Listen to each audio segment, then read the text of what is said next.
এই চাওলি, ম্যাজিস্ট্রেট ম্যামের বাসাটা কোন দিকে? দোলা, কেমন আছিস? থাক, দূরে থেকেই কথা বল, কাছে আসার দরকার নেই।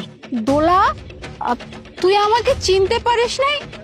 আমি মুনা, ওই যে আমরা একসাথে পড়াশোনা করতাম না কলেজে।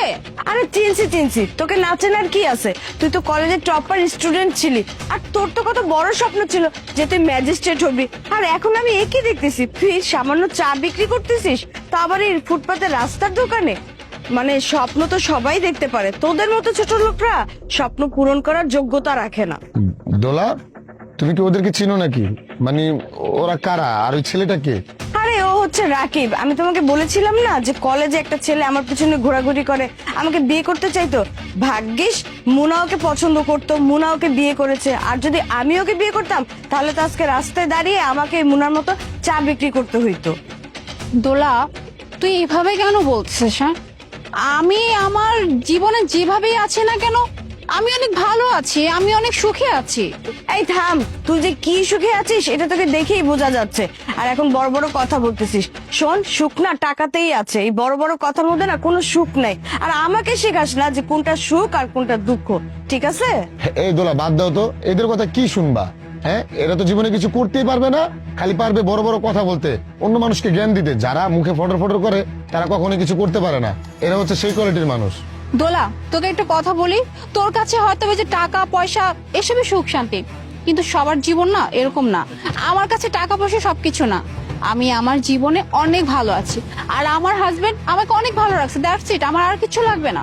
আর এই যে আমাকে জ্ঞান দেওয়া বন্ধ কর। তোর জামাই তো একটা অপদার্থ, আর নিজে তো কিছু করতে পারতেছে না। পুরুষ মানুষের নির্লজ্জের মতো চা খাচ্ছে, আর মেয়ে মানুষের তুই দাঁড়িয়ে দাঁড়িয়ে চা বিক্রি করতেছিস। এমন দিনও আমাকে দেখতে হলো, আবার আসছে আমাকে ফ্রিতে জ্ঞান দিতে। দোলা, চুপ কর। তুই এতক্ষণ যা কিছু বলছিস আমি কিচ্ছু মনে করিনি, বাট তুই আমার হাজবেন্ডকে নিয়ে একটা উল্টাপাল্টা কথা বলতে পারিস না, তোর এই রাইটস নাই। আরে বাদ দে, তোদের মতো ছোট লোকদের সাথে কথা বলে না আমি আমার টাইমটা ওয়েস্ট করতেছি। ঠিকানাটা জানা থাকলে বল, না হলে অন্য কারো কাছ থেকে জিজ্ঞাসা করে নিব। সোজা গিয়ে ডানে যাবি। এই চলো, যত সব ফালতু। শোনো না, তুমি দোলার কথায় কিছু মনে করো না। তুমি তো জানোই ওর স্বভাব কিরকম, ওর কথা বলার স্টাইল কিরকম। তাই বলছি কি, ও যা কিছু তোমাকে নিয়ে বলছে তুমি রাগ করো না। আচ্ছা দোলা, যেখানে আমরা যাইতেছি মানে ম্যাজিস্ট্রেট ম্যাডামের কাছে, ওইখানে কি কথাবার্তা সব ঠিকঠাক ভাবে বলছো? আরে হ্যাঁ, তোমার অ্যাসিস্ট্যান্ট দিয়ে তো আমি অলরেডি হাফ পেমেন্ট করে দিয়েছি, আর বাকিটা নয় কাজ শেষ হলে দিয়ে দিব। আচ্ছা, মানে ম্যাজিস্ট্রেট ম্যাডাম কি রাজি হয়েছে? কেমন কথা বলতেছো? ম্যাজিস্ট্রেট ম্যাম যদি রাজি না হতো তাহলে তো পেমেন্টটা ফেরত পাঠাতো। পেমেন্ট যেহেতু ফেরত পাঠায়নি সেহেতু ম্যাম রাজি। যদি কাজটা না হয় তাহলে কিন্তু আমাদের অনেকগুলো টাকা লস হয়ে যাবে। এই প্রজেক্টটা আমাদের অনেক বড় একটা প্রজেক্ট। আরে তুমি কি পাগল হয়ে গেছো? লস হবে কেন? প্রয়োজনে আমরা 10-15 লাখ টাকা বাড়িয়ে দেবো, তাহলেই তো ঝামেলা মিটে গেল। ঠিক আছে, চলো। ঠিক আছে চল। চল। কিরে, তোরা এখানে কি করছিস? কি চা দিতে এসেছিস?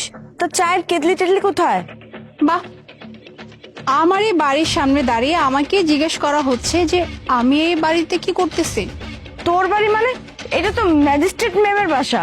আমি হচ্ছি এই এরিয়ার নতুন ম্যাজিস্ট্রেট আনিকা মিলন মুনা। ও, তুই এলাকার নতুন ম্যাজিস্ট্রেট? আর তাহলে তখন চার দোকানে চা বিক্রি করতেছিলি যে? আমি ওই চায়ের দোকানে কি করছিলাম এইটা তো তোর মনে অনেক বড় একটা প্রশ্ন, তাই না? শোন তাহলে, ওই চায়ের যে দোকানদার তার মা অসুস্থ ছিল, আর তার মাকে ওষুধ খাওয়ানোর জন্যই ও চলে গেছিল কিছুক্ষণের জন্য আমাকে চায়ের দোকানে রেখে। সরি ম্যাডাম, অনেক দেরি হয়ে গেছে গা। আরে ব্যাপার না, সমস্যা নেই। কি কইতেছেন ম্যাডাম? আপনি এত বড় ম্যাজিস্ট্রেট আমার দোকানের সামনে দাঁড়ায় আছেন, আমার দোকানটা পাহারাও দিচ্ছেন। তোমারটা বলার কিছুই নেই, কাজ তো কাজই, কাজ আবার ছোট বড় হয় নাকি? আর আমি তো সামান্য কয়েক মিনিট এখানে ছিলাম, দোকানটা সামলাইছি, দ্যাটস ইট। তুমি তো আমার পরিচিত, তাই না? কারণ আমার অফিসের সমস্ত চা তো তোমার দোকান থেকেই যায়, তো আমি তোমাকে একটু হেল্প করে দিলাম। আর মানুষ তো মানুষের জন্যই। হ্যাঁ ম্যাডাম, ঠিকই কইছেন। আমার মা অসুস্থ তো ম্যাডাম, আমার মায়ের ওষুধটা দেওয়া দরকার ছিল, নাহলে অনেক বড় ক্ষতি হয়ে যেত। কিন্তু তবুও ম্যাডাম, আপনি এত বড় একটা মানুষ হয়ে আমার মতো গরিবের কথা চিন্তা করলেন, এটাই তো অনেক ম্যাডাম।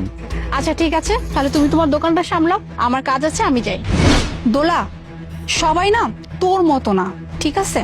কিছু কিছু মানুষ থাকে যারা অন্যের উপকার করতে বেশি পছন্দ করে। ওই ছেলেটা আমাকে দোকানে কিছুক্ষণের জন্য রেখে গেছিল, কারণ ওর মাকে ওষুধটা খাওয়ানো খুব দরকার ছিল। আমি হতে পারি ম্যাজিস্ট্রেট, কিন্তু আমি একটা মানুষের কষ্টও বুঝি, তার পরিস্থিতিও বুঝি, যেটা অবশ্য তুই বুঝিস না। আর কেন বা বুঝবি, তোর মধ্যে তো অহংকারে ভরা। ঠিক আছে, তুই যেহেতু মানুষের হেল্প করিস তাহলে আমারও হেল্পটা করে দে। তোর এখানে আমার প্রজেক্টের যে ফাইলটা পড়ে আছে ওইটাতে একটু সাইন দিয়ে দে। সরি, আপনারা যে কাজের জন্য এসেছেন, মানে আমি বলতে চাচ্ছি যে ফাইলটাতে সই করার জন্য এসেছেন, সেই সইটা হবে না। এর কারণ হচ্ছে আপনারা কি করেছেন, যে জায়গাটাতে মিল ফ্যাক্টরি করতে চাচ্ছেন সেই জমিগুলো গরিব মানুষের কাছ থেকে আত্মসাৎ করেছেন, মানে এক কথায় বলতে গেলে জোর করে লিখে নিয়েছেন। আচ্ছা, এবার আপনারাই বলুন তো, আপনারা যদি ওই জমিতে মিল ফ্যাক্টরি করেন আর তখন যদি ওই কৃষকরা সেখানে জমি চাষ করতে না পারে, তাহলে এদের ফ্যামিলিটা চলবে কিভাবে? এদের দায়িত্বটা কে নিবে? আপনারা নিবেন? আপনারা নিবেন না, আমিও নিব না। তাহলে তাদের কি অবস্থা হবে একটাবার ভাবুন তো। রাকিব, তুমি এরকম কেন করতেছো? মোনা, তুই একটু রাকিবকে বুঝিয়ে বল না, যদি আমার এই মানে প্রজেক্টে সাইনটা তুই না করিস আমার কোটি টাকা লস হয়ে যাবে। দেখ, তুই এমনটা করিস না। এই যে শুনুন, আপনার 1 কোটি কেন, আপনার যদি 10 কোটি টাকাও লস হয় না, তারপরেও আমরা আপনাদের এই কাজটি করে দিতে পারবো না। কারণ আমরা যদি এই কাজটি করে দিই তাহলে গরিব অসহায় কৃষকগুলো না খেয়ে মরবে, তারা রাস্তায় রাস্তায় না খেয়ে পড়ে থাকবে। শুনুন, আপনাদেরকে খুব ভালো করে বলে দিচ্ছি, আপনারা যদি কখনো কোনো ভালো কাজ নিয়ে আসতে পারেন আমাদের কাছে আসবেন, আমরা সেটা করে দেওয়ার চেষ্টা করব। কিন্তু এমন কোনো কাজ নিয়ে আসবেন না যেটা আমাদের পক্ষে করে দেওয়া সম্ভব না। আশা করি বুঝতে পেরেছেন। ঠিক আছে, আপনারা তাহলে আসতে পারেন, প্লিজ।